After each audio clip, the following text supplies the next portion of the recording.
I'm going to move through this as quickly as possible. My name is Galvez-Vega. My domain is medicine with a lens on doctors, focusing on patient records in hospitals. And the problem I focused on was hybrid search outputs. Now, hybrid searches take the benefits of sparse retrieval methods in terms of the keyword matching precision, and the benefits of dense search retrieval in terms of the semantic understanding, and then it uses a fusion function to combine them together and release some sort of ranked output based on the query. Now, the problem is that it doesn't always sound the best, which is why I introduced a large language model at the end of it in order to improve the language results while also prioritizing the order of the appearance of information so doctors have an easy time going through it.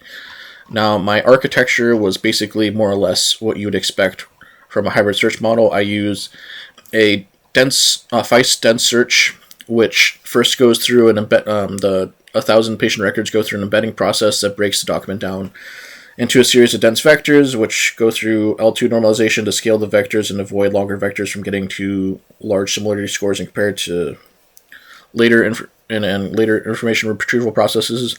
And then it's indexed, and an index is created, which index flat IP vector index is used in this case, which allows for inner product similarity searches.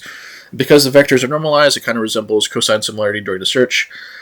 When the actual search goes down, the queries are also embedded, and the top 30 results are released per query, ordered based on relevance. After that, we go through a BM25 sparse search method, and this goes through pre-processes the documents as well, lowercasing them and then splitting the text up during the tokenization process through white spaces, and then it also creates an index that focuses on term frequency, how often a document appears, how often a term appears in a document, document frequency, how often a document appears in a collection. It adds limitations to longer documents, preventing longer documents from having too much influence compared to shorter documents. And also another control for how often, when a term appears too frequently, like how much influence that has. Now the top 30 is also produced from that and then outputted for every query.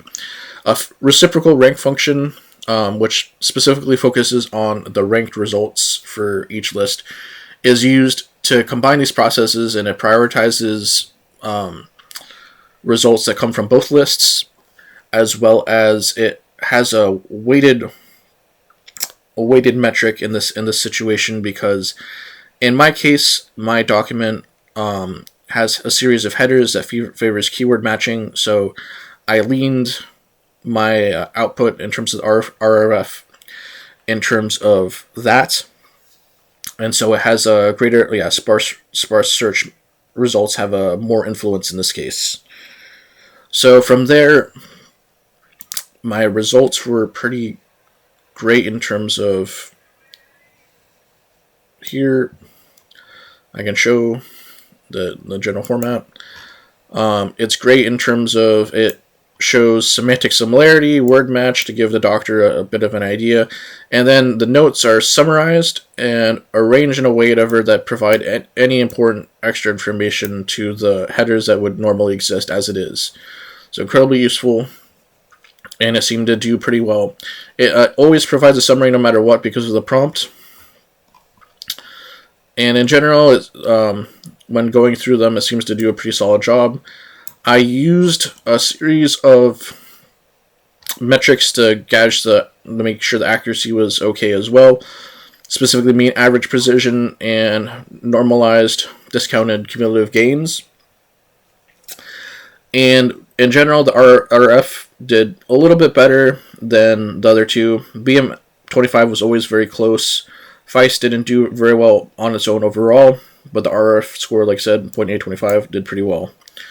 So overall, I would consider this a success, and